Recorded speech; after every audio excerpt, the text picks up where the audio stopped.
Македонија со своја декларација сама си ги руши позициите и статусот на македонскиот јазик. Објавената еднострана изјава на МНР предизвика бура реакции кај македонистите. Пред се професорите од Институтот за македонски јазик, груп фалсификат на лингвистичките факти е пишаното дека македонскиот јазик е јазик на територијата на Македонија, вели за Алфа професорката Александра Ѓуркова. Потенцира дека неговите дијалекти се простират и надвор границите на државата, нешто што Македонија се откажува со оваа еднострана изјава.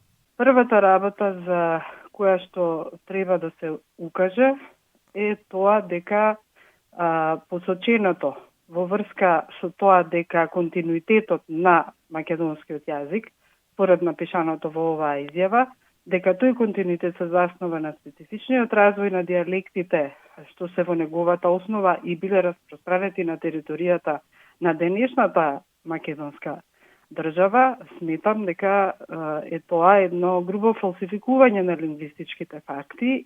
Според професорката Елка Јачева-Улчар, декларацијата е содржински катастрофална и оди на рака на Бугарија. Зашто историјата на македонскиот јазик не започнува од 1945 година, туку уште со Моравската мисија за чии цели бил создаден старословенскиот јазик врз македонски говори од околината Солун. Дијалектното простирање на македонскиот јазик оди и преку државните граници на Република Македонија, во Пиринска и Егејска Македонија, како и во пограничието со Албанија и Косово.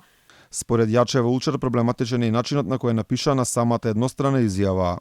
Не знам кој го пишувал текстов, но прво е неписмено напишан, не е лекториран. Само неколку примери што ми паднаа во очи. На стандарден македонски јазик не се вели согласно со знанијата, туку во согласно со сознанијата. Согласно со, не се вели било какви, туку какви било.